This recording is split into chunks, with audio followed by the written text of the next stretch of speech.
আসসালামু আলাইকুম, সবাই কেমন আছেন? আমি লিপি ইটালি রোম থেকে আপনাদের জানাই স্বাগতম। যে যেখান থেকে দেখবেন আন্তরিক ধন্যবাদ ও শুভেচ্ছা রইল।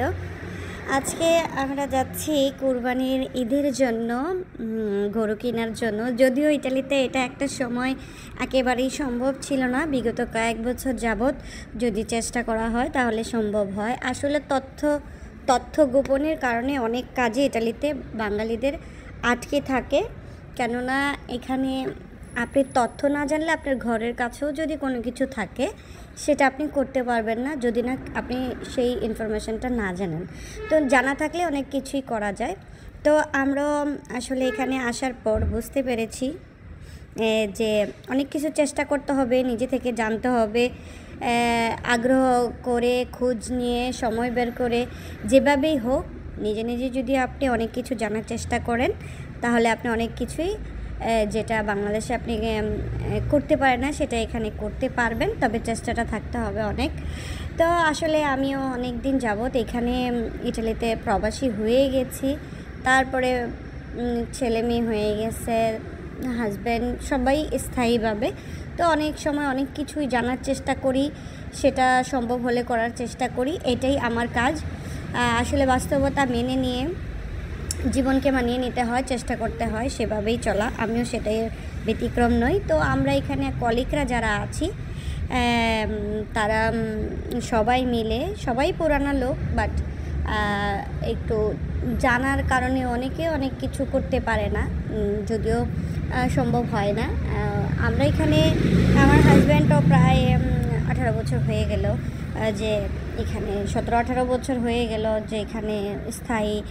পাশাপাশি যারা আমাদের কলিগ যারা গিয়েছে আজকে, তারাও 18-20 বছর, কেউ 25 বছর হয়ে গেছে এখানে ইটালিতে স্থায়ী বসবাস। তো প্রবাসী জীবনটা আর কতদিন দেশের সৃষ্টি, কালচার, ধর্মীয় অনুষ্ঠান বাদ দিয়ে থাকা যায় না। সেক্ষেত্রেই এখন সবাই ফ্যামিলি নিয়ে এখানে স্থায়ীভাবে বসবাস, যেহেতু সবাই চেষ্টা করে রোজার, তারপরে জাকাত, ঈদ, কোরবানি, বেড়াতে যাওয়া, ফ্যামিলিকে সময় দেওয়া, আত্মীয়তা করা, সব কিছুর দিকে এখন গুরুত্ব দেয়। তো আমরাও সেই ঈদ চলে আসলো, কোরবানির ঈদ, সবাই আমরা কলিগরা মিলে কোরবানি দিতে চলে গেলাম। আমরা প্রথমে সবাই একটা ডেট ফিক্সড করে গাড়ি নিয়ে বের হয়ে গেলাম সকাল সকাল গিয়ে, সব দেখতেই পাচ্ছেন আপনারা, ভাইয়ারা সবাই মিলে গরু, ছাগল এগুলি দেখতেছে। যদিও খামারটা ওই দিন খালি ছিল। আসলে আমরা বাচ্চাদের নিয়ে আমরা সবাই ফ্যামিলি মিলে গিয়েছিলাম যে আমরা যেন গরু, ছাগল, ভেড়া বাচ্চাদেরকে দেখাইতে পারি, বা কোরবানিতে কিভাবে গরু কিনা হয়, আমরা মুসলিমরা কিভাবে গরু কিনি, আনন্দ করি, পোলাপানরা সেটা করে, আমরা ছোটোকালে যেটা করেছি সেটা আমাদের বাচ্চাদেরকে দেখানোর জন্য, আনন্দ দেওয়ার জন্য, শেখানোর জন্য।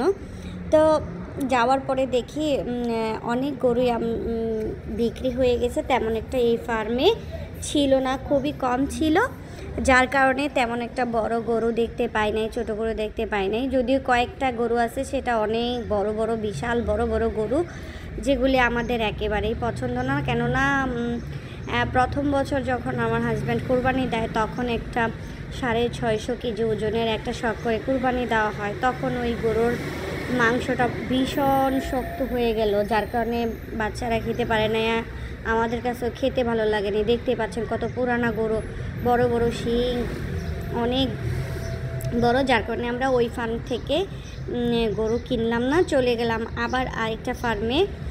এই ফার্মের মধ্যে আপনার আছে বিশাল ওজনের বড় গরু, ছোট গরু, মেজো গরু, অনেক রকমের গরু আছে। যদিও এটা বড় বিরাট ফার্ম, সেখানে বিক্রি হওয়ার পরও এগুলি আছে, আমরা ওখান থেকে একটা চয়েস করছি এবং কিনে নিয়ে আসছি।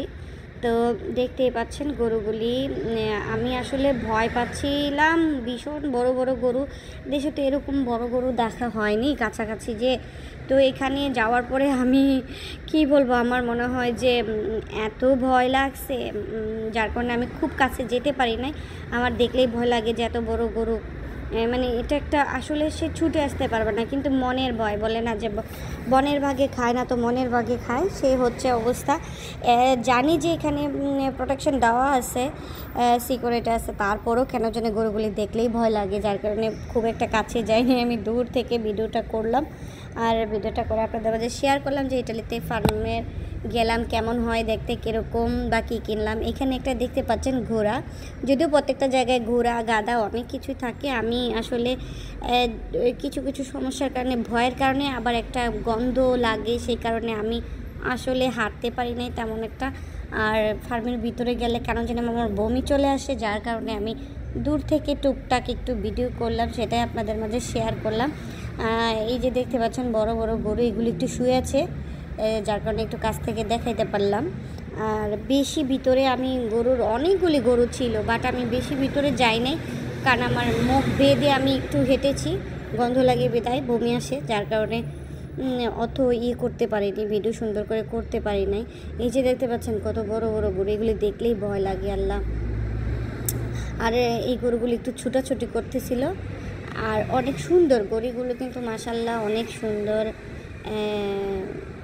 দেখলে খুবই ভালো লাগে। যারা সাহস করে কাছে গিয়ে দেখতে পারে বড় বড় গরু। এইটা ছিল লাল গরুটা, আমাদের সবার পরে পছন্দ হলো।